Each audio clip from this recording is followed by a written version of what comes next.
মোৰ নাম আলপনা। আলপনাছ কিচেনলৈ আপোনালোকক স্বাগতম জনাইছোঁ। আজি মই আপোনালোকলৈ লৈ আহিছোঁ এটি সহজ আচাৰৰ ৰেচিপি, মূলাৰ আচাৰ।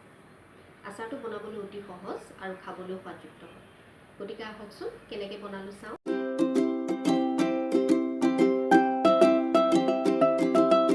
আজি মই আপোনালোকক গাজৰ আৰু মূলাৰ আচাৰ বনাবলৈ শিকাম।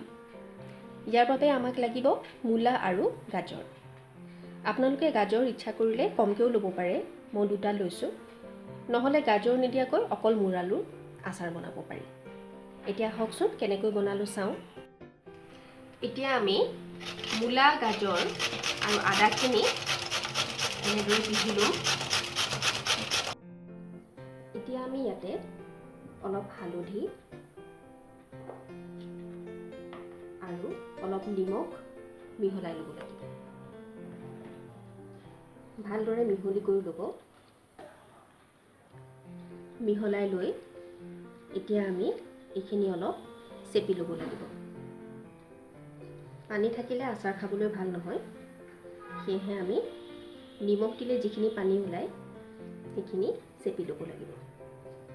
তাৰ বাবে আমাক অলপ পাঁচফোৰণ, গোটা জালুক আৰু গোটা ধনিয়া লাগিব।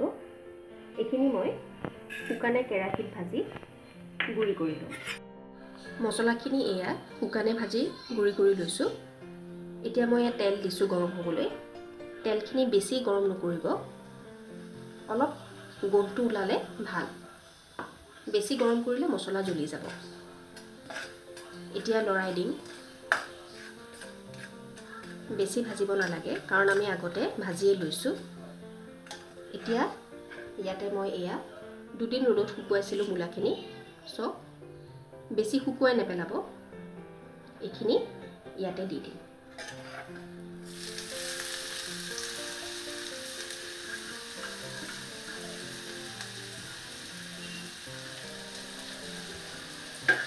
দি দিছোঁ। দি ভালদৰে মছলাখিনিৰ লগত মিলাই ল'ব। ষ্টিমটো অফ কৰি দিব পাৰে। এয়া মূলা আচাৰ তৈয়াৰ হৈ গৈছে। তেল আৰু অলপমান দি ল'ব পাৰে। প্ৰথমে কেৰাহীত দিওঁতে যদি কম পায় অলপ দি ল'ব পাৰে। মাজে মাজে ৰদাই থাকিব লাগিব আৰু ঠাণ্ডা হোৱাৰ পিছত এইদৰে বটলত ভৰাই ল'ব। মই বটলত ভৰাই লৈছোঁ।